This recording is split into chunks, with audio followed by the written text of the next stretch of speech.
Hi everyone, Ron Crider here. This is a hastily put together video on WPBV Palm Beach. It's the transmitter site.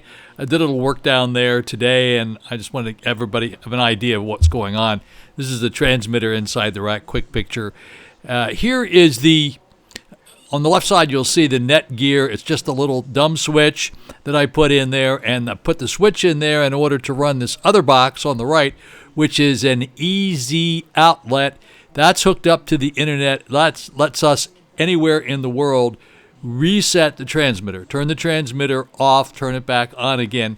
And the reason we need to do that is occasionally it loses its way and you can't log into it, and you'd have to go down there and actually do it. This is a very noisy room and it's very hot. This is where the transmitter is located. It's on the 11th floor of the building on 4400 PGA Boulevard. There's a sign-in sheet when you come into this room. You have to sign in. They have pretty tight security here. These are the chillers in the chiller room. You'll notice eventually you'll see a shot of me with they have a set of earphones. I have my own, but they have some there as well. When you're in here, you want to put those on because it is like really noisy. It's not very easy to work on the equipment because you can't hear what it's doing.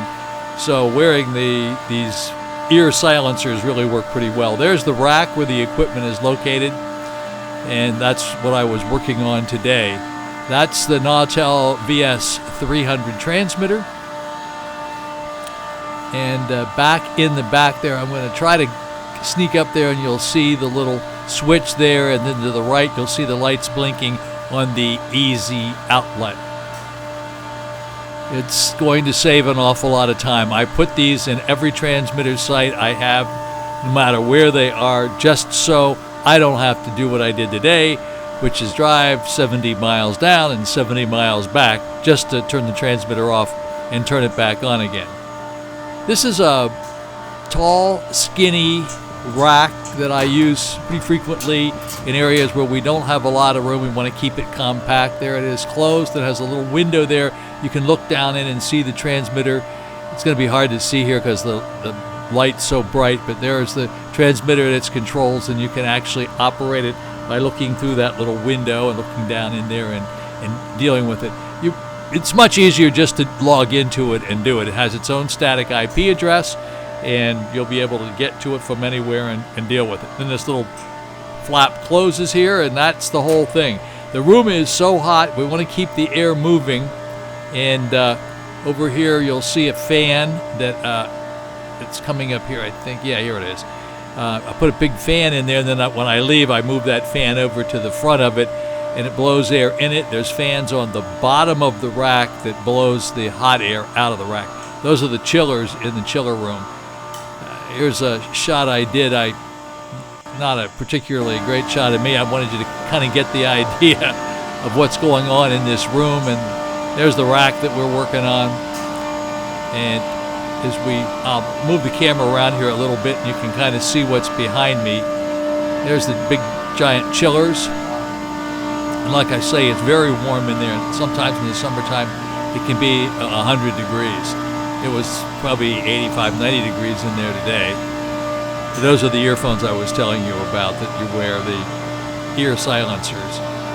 Now, when you get down onto the 10th floor, this is the floor below that, this is where the main equipment is that operates the radio station. It's in the electrical room. Both of these rooms are secure, locked up. You have to get a hold of Nick to let you in. And then this is our equipment. This is the rack for WPBV. It's another little wall-mounted rack. There's a UPS on the left side. There's a little radio you can see hanging up there with the trouble light, and that's actually the radio we're using as a trouble monitor. And there is another one of the easy outlets that's hooked up to the equipment down there. Good shot of my briefcase. And then over here is another little UPS sitting on the wall, and this little UPS keeps the Comcast router going all the time.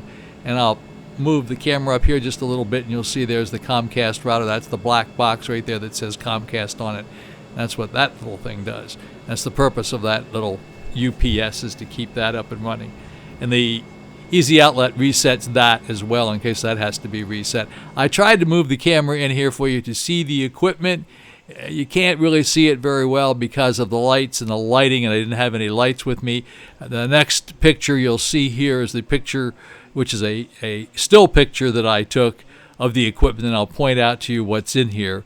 So here we go. On the bottom left is the Barracks STL. That's a Barracks 500. That receives the signal from the studio, brings it in here. It's a very flexible box. We'll talk again another time about all the wonderful things that it does do. It can send you a lot of telemetry information back. Bottom there is the reflector for EWTN. And then there is a confidence monitor. These are two Barracks 100 boxes on the right side, the silver boxes. There is a flip-flop switch up there on the left-hand side that flips between EWTN reflector and the STL. In the event you lose the STL for some reason, it'll flip the EWTN reflector on the air from there, and it does this all automatically, and then it will switch back. And then there's another little switch, dumb switch, up there on the right-hand side on that shelf above it. So it's pretty compact, and that's all it takes basically to run WPBV.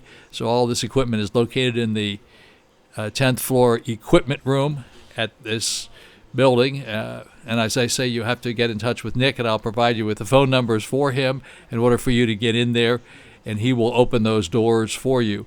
You can't get in there on Saturday or Sunday, so unfortunately, if something goes wrong, you're out of luck on the weekend. So the good idea is to try to make sure everything is going pretty good on Thursday and Friday. Other than that, Nick's a very easy guy to work with. He'll help you do just about anything you need. And it's a nice, clean operation. The room is air-conditioned here at the in this building. Like I say, it's on the 10th floor. You get off the elevator and just make a little right-hand turn, an instant left-hand turn, and there is the telephone equipment room, and the equipment is located in there. I also bought a chair that's sitting right by the rack.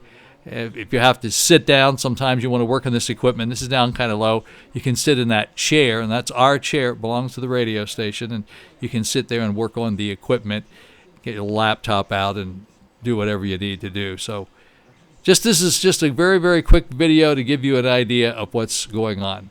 Thanks for watching the video, and if you have any other questions, I'll get back to you and let you explain everything to you in the future. If you need to get in touch with me, Ron Crider at gmail.com, RONCRIDER at gmail.com, or text me 772-913-2209. Have a great day. By the way, it's a few days before Christmas. Merry Christmas.